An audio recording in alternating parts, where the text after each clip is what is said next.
Sahabat Ayu, hari ini hampir semua instansi publik menyatakan diri sebagai institusi yang transparan.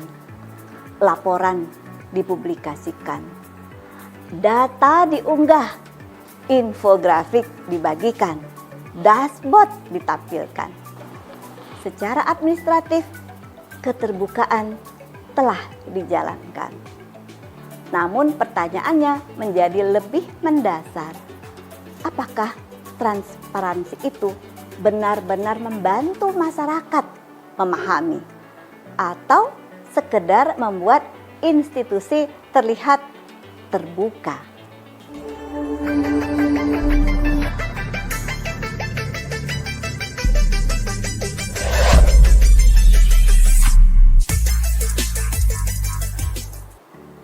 Halo sahabat Ayu, saya Diah Natalisa.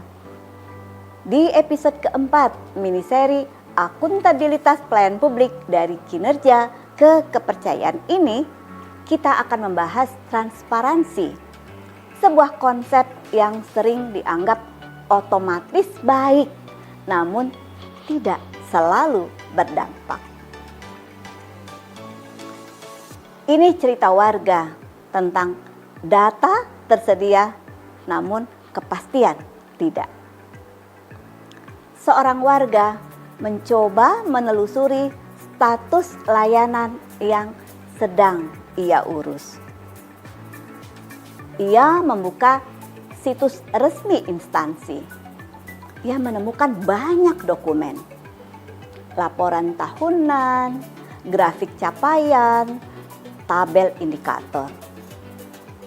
Namun ketika ia membaca, yang ia rasakan justru kebingungan.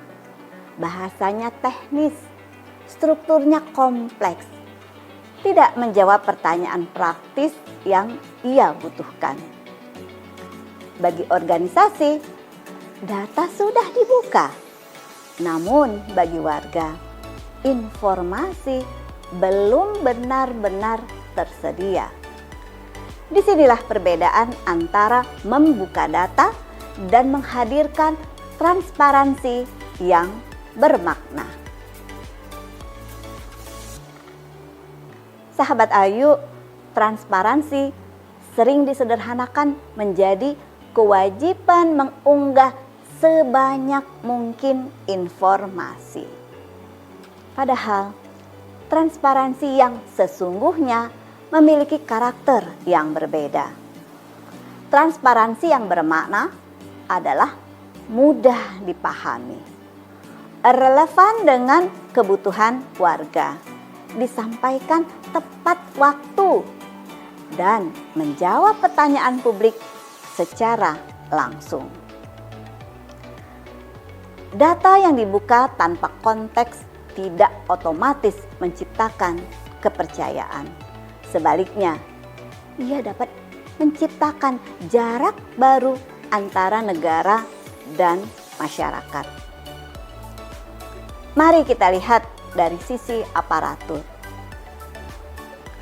Bu Yuni bertugas memastikan keterbukaan informasi publik berjalan sesuai aturan. Ia mengunggah dokumen tepat waktu. Ia memastikan daftar informasi tersedia. Secara administratif, tanggung jawabnya selesai. Namun, Bu Yuni jarang mengetahui apakah informasi itu dibaca, apakah dipahami, apakah membantu masyarakat mengambil keputusan. Transparansi dijalankan sebagai kewajiban prosedural. Padahal transparansi seharusnya menjadi jembatan komunikasi. Di titik ini, esensi keterbukaan sering hilang. Sahabat Ayu, transparansi bukan hanya tentang membuka. Transparansi adalah tentang menjelaskan. Transparansi adalah proses komunikasi antara negara dan warga. Transparansi yang membangun kepercayaan biasanya memiliki ciri-ciri jujur tentang keterbatasan layanan, menjelaskan alasan di balik kebijakan, memberi ruang bertanya dan merespon pertanyaan tersebut, menyederhanakan bahasa tanpa menghilangkan substansi. Negara tidak harus selalu sempurna, namun negara perlu dapat dipahami. Ketika keterbukaan dilakukan dengan empati, kepercayaan tumbuh secara lebih alami.